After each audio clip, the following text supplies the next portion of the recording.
The Dusk Guard, Rise. By Viking ZX. Training. Chapter 6.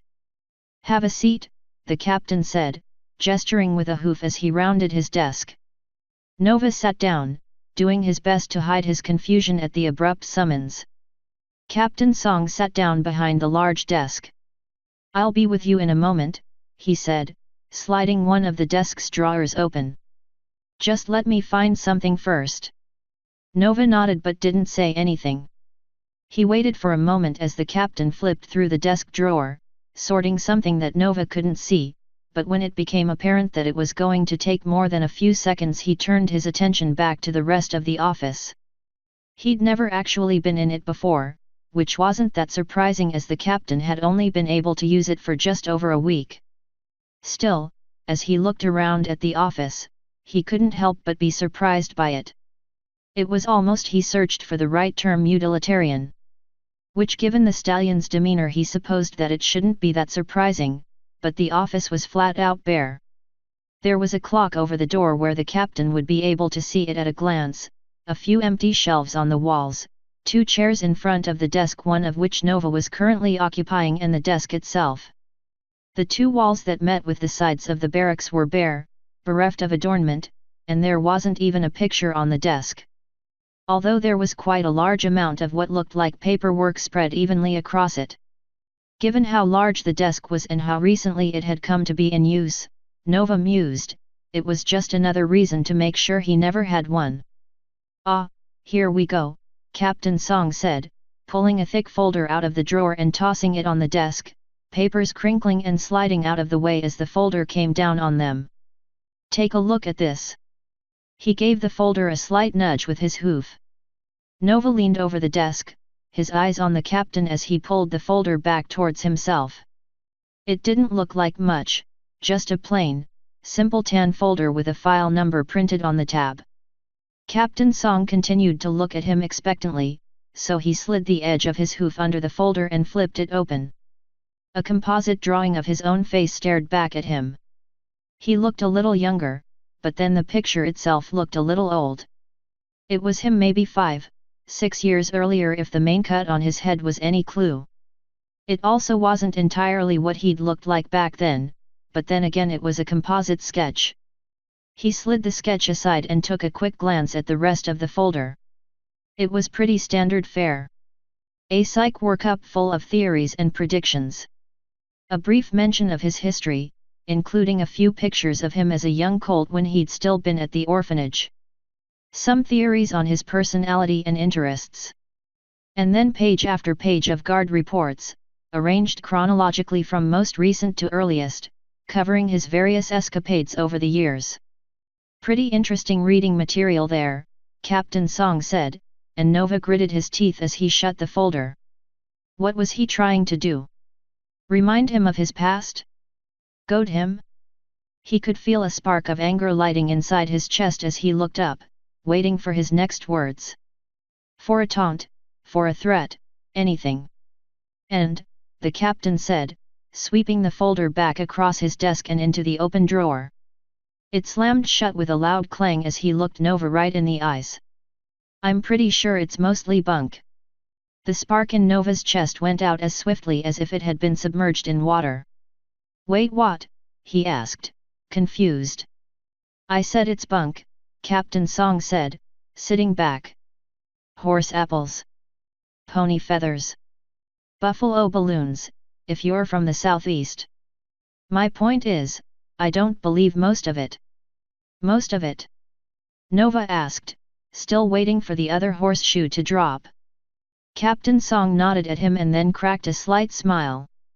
"Well, those pictures of you at the orphanage are a pretty compelling case that you actually did spend your early years there." Nova felt his coat bristle at the mention of the orphanage. The last thing he wanted to talk about was the orphanage. "But," the captain said with a shake of his head, "that's not what I wanted to talk about." "It's not?" Nova offered, still not quite sure where this conversation was supposed to be going. "Don't drop your guard just yet, Nova," he reminded himself. "He's still your warden." "No, it's not," Captain Song said. I wanted to talk about something else, so I'm calling in my favor. In what way? Nova asked. He could feel his heart rate increasing, the hairs on his coat standing on edge. This had all the signs of a lead-up, but to what he couldn't tell. I want you to tell the truth, the captain said, leaning forward. The look on his face wasn't accusatory, but soft, almost curious. I was on the other side of the field today when you engaged those two with the flag. I saw you let go of your magic. And he leaned back again, one hoof up. I also know that you've been holding back your magic when you're training or being tested. Nova's face must have shown his surprise, because the captain grinned at him. Dawn figured it out first, in case you were wondering. She modified one of those light tests for your horn a few days ago, turned up the resistance, and you still got the same score. So, he said, looking directly at him. I'm not unhappy with you, because there must be a reason for it. And you aren't going to be punished. I just want to know why. Nova sighed as his mind jumped back. You understand, sir, he said, figuring a little appeasement couldn't hurt, that I really don't want to talk about it. I don't, he paused, trying to find an easy way to put it. I don't even like thinking about it, he said as he looked up at him. I really don't. I understand, came the response. But I'm afraid that I really must ask. Nova stared at the captain for a minute, trying to summon his usual grin, but the will just wasn't there. The clock ticked in the corner ominously, each click of the gears sounding painfully loud in the silenced room. The room had to be enchanted, Nova realized, in order for it to be this quiet. All right, he said at last, his words breaking the tension in the room. No sense in hiding it. I am holding back. He gave the captain a shrug. The last time I went all out on a test, I scored a 5+. I guess if the scale went high enough I'd probably be a 6. He ignored the stunned look that the captain was giving him. But to answer your original question, the reason I've been holding back. Well, the reason I pretty much gave up magic entirely, he looked back at the cutie mark on his flank with its interlinked crescents. Every muscle in his body tensed. I nearly killed some pony, he said, his body sagging as the words left him. It was how I got my cutie mark. There was silence in the room for a moment. Nova looked up to see the captain looking at him with sympathy in his eyes.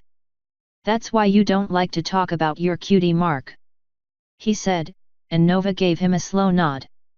When was this? Just over 4 years ago, Nova said, his mind flashing back.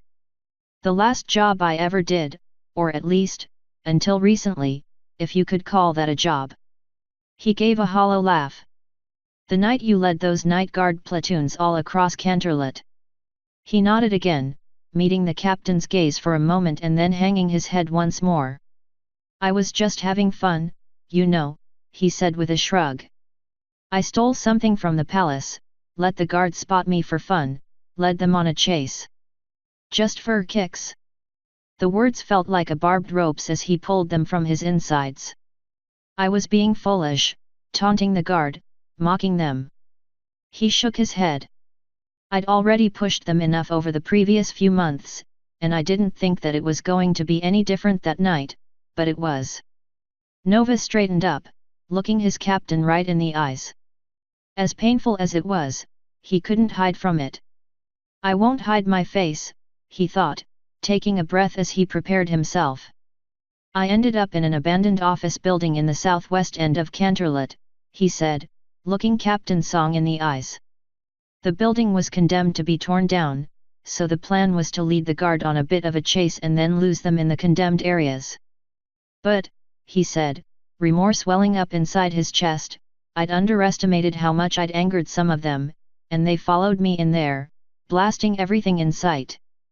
The building was already unstable, he let his words trail off, swallowed, and shut his eyes. So it started coming down, he said, the memory standing out stark and clear in his mind. The whole place. I don't know if it was just ready to come down, or if one of their spells set it off, but, he shook his head. I did the first thing I could think of, Nova said. I went all out with that beam spell of mine, trying for something anything, really to keep the building from collapsing. He could almost feel that same cool tingling feeling he'd felt then, the massive surge of power that had swept through him. The next thing I know there's this massive flash of blue light, crashing right through the building, he said, sighing and opening his eyes again. The captain was still watching him, but the look on his face wasn't the look he'd expected. It wasn't harsh, just thoughtful. I made a pillar of ice 10 feet across that completely encased the main support beam, Nova said, his voice flat, and the guard next to it. And that, Nova said, leaning back, was when I got this. He tapped his flanks. He felt deflated. That was the best word for it, he realized. As if something had just let the air out of him, all the bluster and confidence gone. He looked up at Captain Song and for a moment there was silence as the two looked at each other. What happened then? The captain asked, his voice quiet. I booked it out of there, Nova said. There were still a couple of his buddies around, so I knew I couldn't stick around. Did he survive? Nova nodded and blinked, feeling a faint wetness in his eyes. He blinked it back. The words were coming easier now, but he wasn't about to let it show. I checked up on it. He nearly died, but not quite. He ended up in intensive care at the Canterlet General for a few weeks, massive freeze burns. Almost lost his wings and one of his hooves. He's still a guard, far as I know. He gave another shrug. That was the last job I did. I quit using my magic, for anything big anyway. I didn't want to risk it anymore. I left Canterlet, disappeared. He paused, the odd jobs he'd worked springing to mind, the moving from place to place. Didn't anyone look for you? Nova turned his attention back to the captain as he spoke. Old associates maybe. Nova shook his head. I always worked alone. And by my own volition. I had a pony or two try to hire me once, but it didn't go so well for them, and word got around. So when I disappeared, he shrugged. No one took notice but the guard. He blinked a few times, but the wetness was gone. No tears. Good. And then the thefts started on the trains. Captain Song said. It was a statement, not a question. He'd already figured that out. Nova nodded just to confirm it, unsurprised. Yet. I still kept up with things, had a few contacts who fed info to my old drop boxes at my request. When the train robberies started up I got wind of it, and it didn't take me long to realize that most ponies would put 2 and 2 together and come up with my name. So I let myself get caught before any pony decided to pin the thefts on me. No sense in getting picked up for both. Of course, he said, thinking back on the few weeks he'd spent in the jail cell at Appaloosa, I was pretty tempted to bust myself out after about a week. But you never did. Oh, I was tempted. Nova said, feeling his mood lift. I even broke out of the cell a few nights and rearranged the office. A small chuckle bubbled out of his lips at the memory. That ornery sheriff was mad at his deputy for days after that. Thought he'd been digging through his desk. But back to that night, Captain Song said, gesturing with one hoof. Nova felt his grin vanish almost involuntarily. I almost killed a pony with my magic, he said. Someone nearly died because of something I did with my magic, and I got a cutie mark because of it. That's why I hold back. I haven't used my magic for more than menial stuff in a long time. For a second the captain opened his mouth as if he was going to say something to him, but then he shut it almost as quickly. They sat there for a moment, Nova's ears occasionally twitching as the clock ticked. Then there was a squeak, wood scraping against wood as Captain Song shoved his chair back and walked around the table. There was a sudden weight on Nova's shoulder as the captain put his hoof on it. Nova, he said, looking down at him. When I first joined the academy, I had an experience similar to yours. I've always been a strong pony, and when the time came for my first sparring match against another student, I got carried away. I was so eager to impress my instructor that I put too much of myself into the match. I broke another student's back leg. He sighed, shaking his dark green muzzle from side to side. I still feel guilty about it from time to time, even though that student forgave me. They healed him up in time and he went on to serve a long career in the guard. He's retired now, lives out in Hollow Tail. But at the time, it ate me up inside. His hoof left Nova's shoulder, but he didn't break eye contact. I almost quit after that. Here I'd wanted to protect ponies, he said, tapping his cutie mark, and yet all I'd done is hurt one. I didn't control my own strength, and I paid for it, along with some pony else who by all rights shouldn't have. I just had to come to grips with it. Nova let out a sigh. I know, I just haven't been able to shake the fear ever since. There was another long pause, longer than any so far. Well, the captain said at last, thank you for being honest with me. Nova shook his head, ears pressed low against his skull. I never was one to hide the truth. Well, came the response. That's something I can be thankful for. But Nova, we do need a magic user on this team. I know, he said, taking a deep breath and looking up at the captain. I know. I'll figure it out. Accidents happen. I don't think I'd feel quite so bad about it if it wasn't for he gestured at his cutie mark. You know. I do, Captain Song said with a nod. It's one thing to make a mistake, but to be branded for it, he paused. Couldn't your cutie mark stand for something else? You don't think? Nova stopped speaking. Sorry, sir, You're not the first to say that. All I know is that it's connected to my skill with using the sun and the moon to power my magic, but I didn't get it for doing that. Well, Captain Song said. Here's what I want you to do. Just your best. Take some time to practice with your magic. We can get you your own room if needs be, or even take you outside of Canterlot. But we need a dedicated magic user, so I'm asking you to just do what you can. Nova nodded. I'll see what I can do, but could I ask you something? There was a muted nod. Don't tell anyone else about this. The captain gave him a nod. I won't tell anyone else that I don't have to. Nova shrugged at his superior's words. I guess that's good enough, you're the captain. Even as myself, he said. Without the whole captain aspect, if I can help out somehow, just let me know. I will, Nova said, nodding. His eyes darted to the clock. Anything else, sir? No, Captain Song said, stepping back. He turned to walk back around his desk, but then stopped, one hoof hanging in the air. Hang a second. Maybe, he said, a sly smile creeping across his face. You said you still have contacts. Nova nodded. Before you ask, I won't sell them out. No, the captain said, shaking his head. Not what I had in mind at all. Tomorrow while everyone's getting fitted, I want you to go tell Hunter that you have contacts with the local underground. I think he might need your help with a project he's working on. His smile grew larger. Projects we can spend bits on. Nova felt a smile creep across his face. Now that, they might want to hear. Glad to hear it, Nova, Captain Song said, hoof coming up in a salute. Nova snapped his own up in response. I'll see you tomorrow. Dismissed. Asterisk asterisk asterisk.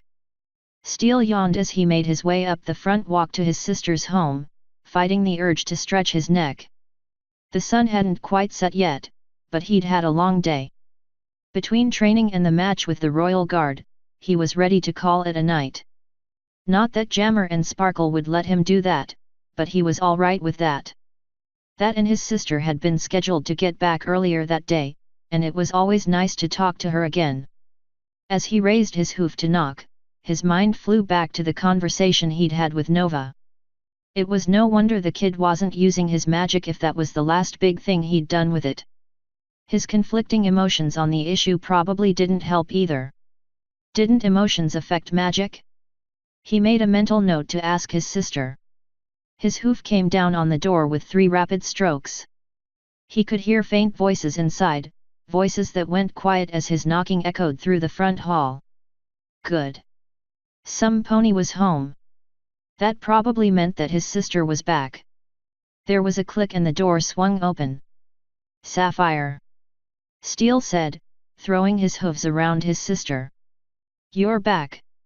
When she didn't say anything, or even return the hug, he stepped back in confusion. Was the trip pretty? His words died on his tongue. His sister was giving him an icy cold glare, so cold it probably would have given Nova's ice magic a run for its money. Sis, he asked. Well, look who it is, Sapphire said, her voice absolutely deadpan. Steel, coming to visit. Sapphire? Everything all right? Steel asked, backing up a step. He'd only seen his sister this way once before, after a colt she'd been dating had dumped her for another mare. She'd dunked that colt in paste and confetti and then hung him from the school flagpole. Is everything all right? Sapphire asked, her cold glare beginning a shift towards hot rage. All right? All right. She stepped forward and Steel unconsciously backed up. No, everything is not all right, she said, her eyes narrowing further with each word. And just to think, a few weeks ago you were sitting with me, out back on the wall, telling me you were feeling empty. Well, you know what, Steel? That's your own fault, she said, stomping at the walk with her front hooves as she uttered each word. Sapphire, Steel stammered, trying to make sense of his sister's behavior. I don't know what you're talking about. Oh, you don't, do you? She said, stamping her hoof again. Well, then you deserve this all the more. Her hoof came up and she slapped him across the cheek, hard enough that spots danced in front of his eyes. Ow! He stepped back, rubbing his cheek with one hoof. What was that for? She slapped him again, this time on the other cheek. All she ever heard about you was good things. She was so intimidated that she almost didn't talk to you the first time you met. And what did you do? You become a total jerk. She stepped back, breathing heavily. I can't believe you, Steel. 50 years, and you go and pull a stunt like that. She leaned in close, eyes narrowed. Well, until you apologize, you can bet your plot you aren't going to be welcome in my house. I still don't know what. He ran his thoughts over the last few days, trying to find some explanation for his sister's outburst and latching onto the first possibility he found. Are you mad that I told your kids about the Blade Master? He could see their faces peering around the door now, Jammer and Sparkle both. Both of them looked shocked at the display their normally calm mother was putting on. You think this is about that? His sister asked, her face darkening. Her horn lit up as her saddlebags shot out of the door, lifted in a purple glow. You have to be the dumbest brother ever, she said, pausing periodically to smack his head with her saddlebags. Look. Steel said, covering his head with his hooves. Just tell me what I did. You know what you did, his sister yelled, giving him one last thump with her saddlebags. And if you don't, you're even worse than I thought. She shook her head, giving him an indignant glare that would have been enough to repel an entire Griffin combat squad. I just can't believe of all ponies, you would be so heartless. Sapphire said, eyes narrowing. Now leave. She pointed a hoof down the street. You can come back when you stop being such an enormous plot head. She spun on her hooves, stomped up the steps and walked inside, slamming the door behind her. Steel sat on the walk in shock, feeling like his whole world had just been turned on its head. And, even worse, feeling more empty inside than he ever had. Author's note. Well, how's that for answering one question and raising a few others? Pinky smile, there's definitely a little drama going on with this team. And I would love to talk about it, but I'm deathly worried I might give something away by mistake, so all I'll say here is that we've definitely hit the halfway point. So all you readers, congrats! You've read 400-odd pages about the Dusk Guard. Tartarus! You're already into epic-length novel territory, and just FYI, yes, that's an actual size name, epic length. I'm glad so many of you have stuck with and enjoyed the stories so far, and as if picks up new readers, I hope to see it continue to hold its 1 in 6 ratings, which is ridiculously high for Fanfic, which makes me very pinky happy. I look forward to seeing everyone's reaction as this crazy epic moves on towards its conclusion. Anyone figure out the who or what yet? End author's note.